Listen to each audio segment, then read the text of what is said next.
Yeah, hi everybody. So Barbara and I have been working on a project for a little while. We are trying to put a book together about best practices for making educational and transformational games.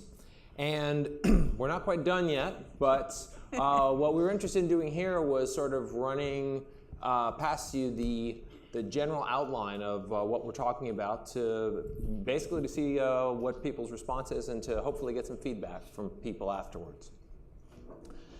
So some of you may know I run Schell Games out of Pittsburgh, Pennsylvania. We do a mixture of entertainment, education games. We have about 100 people. We've been making educational and transformational games for about 8 years. So I'm Barbara Chamberlin from New Mexico State University Learning Games Lab. We're a nonprofit design studio in a university. We don't have students developing our work. It's full-time professionals there. And we started our first game about 23 years ago, and we've been doing pretty much exclusively transformational games and projects. Yeah. And even though, our studios are very different, working on very different things, as Barbara and I have talked over the years, we were really struck by the fact that even though the things that we do are kind of different, we find that we gravitate very much towards the same process. And the more developers that we've talked to who've had real success working on these kind of projects and spaces, we've started to see that there are certain patterns that really do work well for people. Now, some people might have seen Sabrina Solba's transformational game framework, which has been a great project that she's been working on at Schell Games, and we've been chatting with her quite a bit. And so some of what we're going to talk about today is related to that, and I guess we'll get to that as we go. I'm going to hand this to you. Oh, alrighty. So we want to start and talking about Sabrina as well. She's presenting in this room at 4:30, where she's sharing some of that framework that she has. It's amazing. It's amazing. I think you'll enjoy it. So really, what we're going to talk about is kind of where does transformational game design go wrong? It's always easy to look at games that didn't hit the mark, but let's look from the design process of where that kind of went off the rails. And often we'll see that in the developmental timeline, people do design, and then they have it as kind of that pre-design period where they're doing prep and they're getting funding and they're putting their team together and they're kind of getting ready to make the game. And then once they have that idea, once they have that design, boom, they go right into production. And that's where we think we can help, because we see it kind of in the midst of everything else that happens, and those things can go wrong too. How your team is organized, or marketing, or management of the studio, that can go wrong too. But we really think that it's that small dot of design that causes the problem in transformational design, because we like to see that design brought up much bigger, with much more attention paid to it, and really giving it the full benefit of a process, because if that's done well, everything else goes well too. So we sort of have a three-step process that we have both ended up using in the design of our games that we think helps give that design section the attention that we really would like it to have. Right. So what we see again and again is the projects that seem to work have three fundamental steps that people go through in terms of design. Because a lot of times the temptation is, hey, I think I know what I want. How about a game like this? Let's go. And you can get yourself in a lot of tangle. So instead, if you kind of pause and take a step back and focus on three fundamental questions. The first one, what is the change that I'm looking to see in the learner, in the player, the person who plays? What is the change that I hope is going to happen? And giving a lot of thought and focus and attention to that. And then, okay, once I know what that change is, should we start talking about games yet? No, we're not going to talk about games. What are the activities that lead to that change? What are the things someone would need to do in order to make that change happen to them? And then the third step is, what kind of gameplay is the kind of gameplay that's going to encourage those activities? And we found a lot of benefit by thinking of these three things very separately, and then having your design grow from there. So I'm going to hand it to you to talk about transformations. Yes, transformations. Okay, we're looking at kind of 5 key transformations that your player will go through. The first, of course, is knowledge. What do they know? Behavior, we want to change what they can do. Skill, skill, what can they do, versus behavior, what do they actually do, emotion, how do they feel about something, and physiology, what is their body actually like, what's happening with their actual body or their brain that's going on. So let's kind of put these into practice. The important thing with these is you are probably not going to look for just one of these transformations. For whatever your goal is for your learner, you're probably going to have to hit a couple of these transformations. We often think of these in terms of objectives or outcomes, but so look at it this way. After using our game, the player will what? Let's say we were asked to do a game on diabetes. Okay, we want our patients to have healthier outcomes regarding diabetes. Well, we could break that down in a number of ways. We might, for example, want them to know what impacts sugar. An example of skill is that they can properly test their blood sugar. An example of their behavior is that they test regularly. They actually are doing that the times they're supposed to and appropriately. They might prioritize that for themselves and say, this is something that's important to me. And they might, the physiology, the outcome might be that they have appropriate blood sugar levels and they've moderated that throughout the course. So your goal might be for them, all of this is good, but maybe your game can't tackle all of those things. So then you have to decide what's the best transformations for our game to approach, what is not being done well, or what needs more help, or what can a game really do well. Now, you could choose to just choose some of those. For example, you could just pick the top 3, or you could pick something else that's based on other goals that you have, or you could look at the biggest gaps in the literature for what happens, because for all of these things, when you're looking at your transformations, you want that to be informed by design, by research, by your subject matter experts. This is not, drafting these transformations is not something you want to just do in your office with an hour's worth of thought. You want to really bring this in maybe as a design summit or a series of meetings where you have the right people on the team to really go through and be thoughtful about these transformations and what the best goals are for your learners.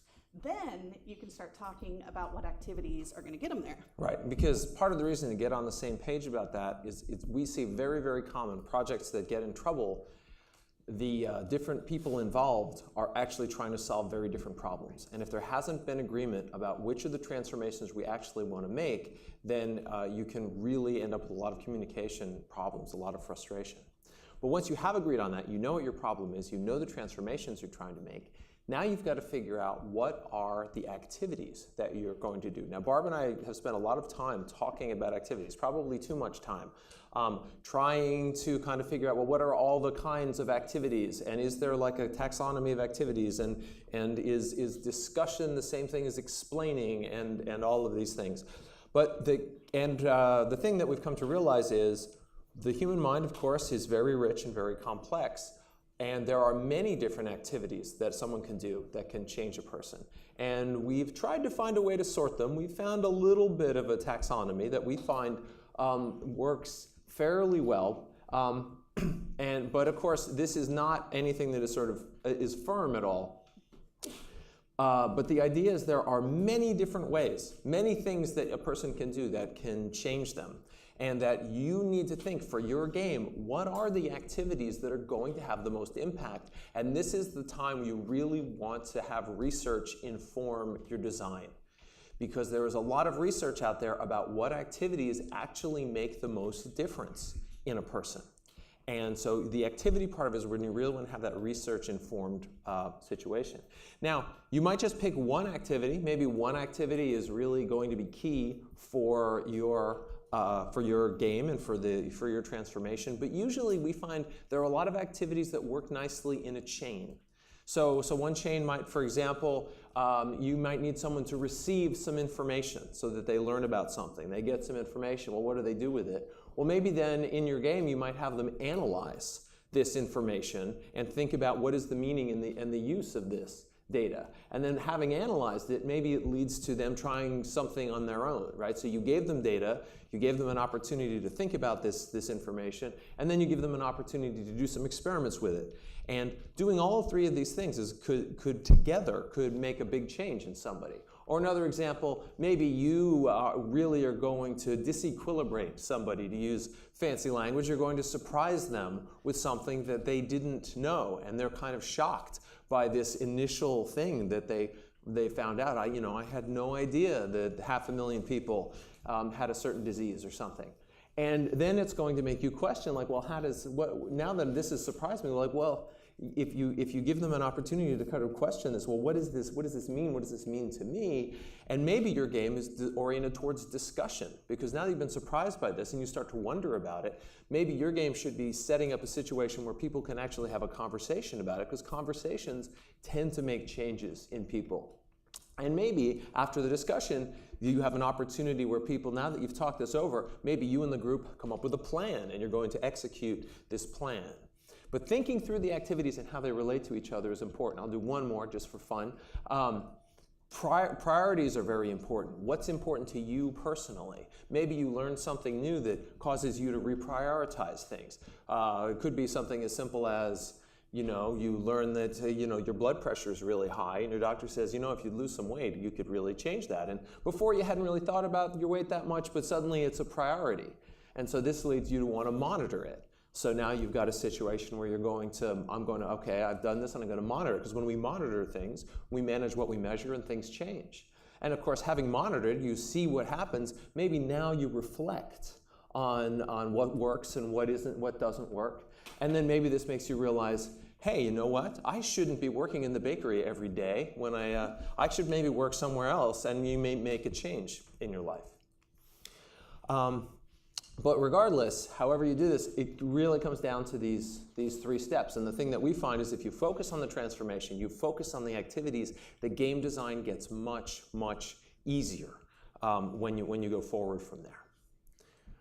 So I'll just talk about an example of a game that we'd worked on that goes this direction. So we were presented with a challenge of making a game to help doctors better diagnose trauma situations in the ER. So, okay, well that sounds good, but what transformations do we really want out of this? Well, one of them is, it turns out the big problem is there are cases that are misleading, that trick doctors into making a bad diagnosis. So we want them to understand about these tricky cases, and we want them to understand it well enough that they can apply this knowledge in the ER. So we know the transformation we want, but what activities are going to lead to that being a meaningful transformation? Well, we came up with several that we thought would end up mattering here. Certainly practicing making diagnoses is important, and getting feedback. Did you do it right and did you do it wrong? It turns out in the real world, doctors don't get good feedback. We can give them good feedback in a game. And then this kind of getting to know the patients is important. And why? It's important because when you make a bad diagnosis, you need to see the patient suffer. Why? Because research shows us there's a big connection between the emotional part of our minds and the memory part of our minds. If I just give you the facts, you might not remember. But if I give you an emotional situation where things were your fault and you caused trouble and pain, it vastly increases the chances you're going to remember. So knowing that information, we decided we were going to make something that was more of an adventure game, and we made this game that's an adventure game in the ER where you get to know the patients, you do these diagnoses, and we found that it seems to be, early findings are, seems to be pretty effective in getting people to remember and change. So one of our games that we did recently, how do you help high school kids maintain a good credit score? It starts ticking right as they get out of high school. So for us to put these through its paces, the change we wanted to see is they needed to have a change in knowledge about how credit score worked. They wanted action to actually make sound decisions regarding credit score. And we wanted them to have feeling. We wanted them to believe it was important at 17 years old to care about credit score. Gosh, it so is. I learned so much on this project. So what activities? Basically, we needed them to know what makes a credit score go up, what makes a credit score go down. We need them to be able to experiment with those actions in a fail-safe way to kind of do that. We need them to see the impacts of making those poor decisions. And so for our gameplay, it was Night of the Living Debt, because zombies and debt have so much in common. If like one zombie comes after you, you're good, but when you start getting a critical mass, you're stuck. So you want to kind of keep all of them in score, and it turned out to a game. And what Jesse had said about those two parts being done, the other important thing is the role of research and input into all of those steps. That's why it's so important to have your content matter experts as part of your team in both of those original steps, because it's not a matter of you do one, then you go to research, then you do the next step. No, it really has to feed itself through a much longer process than it's often given credit for. Yeah, so there's a zillion more things, of course, to talk about, but really today we just wanted to get out there these three steps. And if people have thoughts or feedback, we certainly would welcome contact about that. Yeah. Thanks very much. Thank you.